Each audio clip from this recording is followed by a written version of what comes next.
Hey, welcome back. I'm Ibnul J. Farabi, and this is The Great Conversation. So, I was in a used bookstore the other day, one of those cramped, wonderful places in the West Village, and I found a thin, old paperback from the 1960s. Its title, in bold, dripping red letters, was simply Cannibal. And right there on the cover, it promised the true, horrifying story of the Donner Party. I put it back on the shelf. Because that's the thing, isn't it? For over 170 years, that single, shocking word, cannibalism, has been the headline.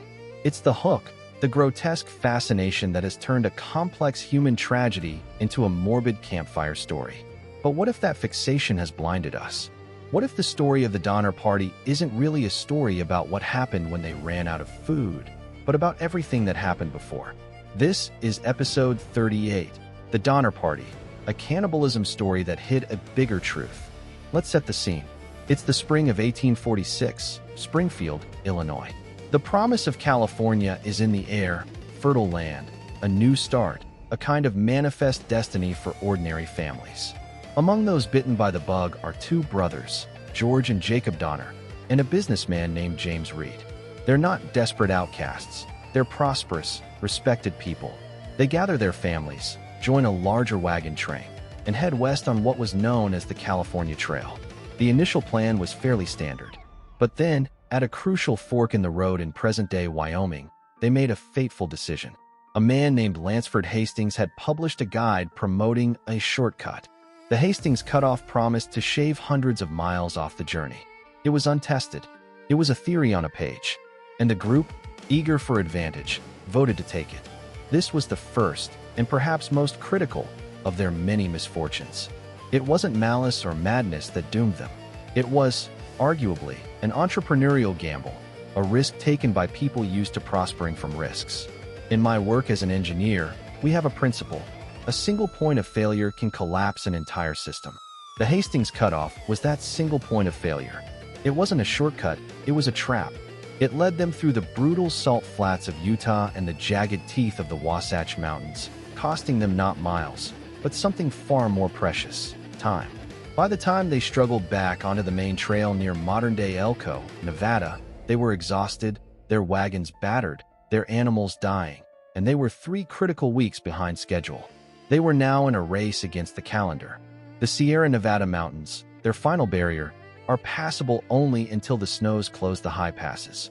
Every day of delay in the desert was a day stolen from their safe crossing.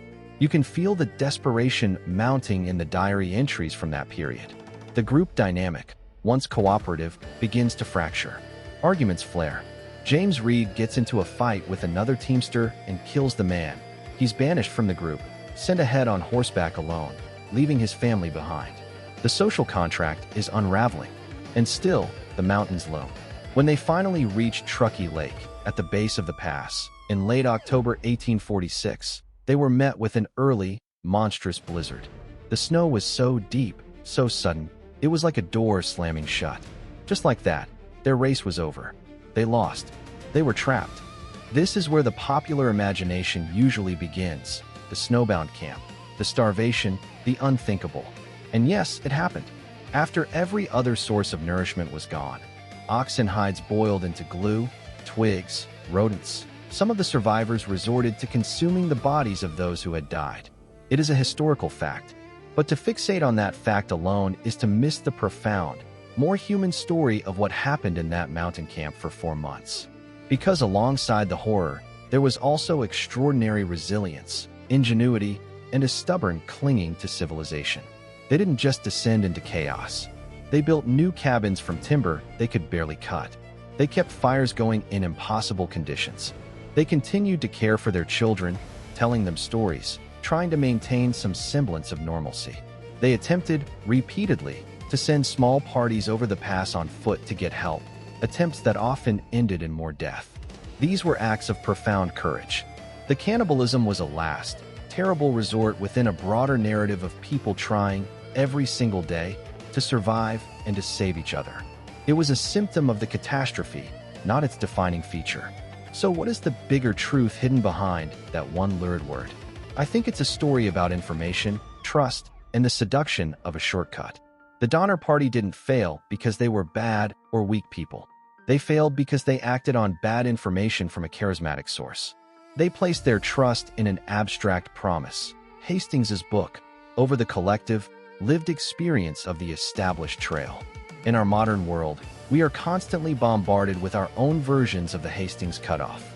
The get-rich-quick scheme, the miracle diet, the revolutionary investment strategy that defies the old rules, the promise of a shortcut to success, to happiness, to a better life.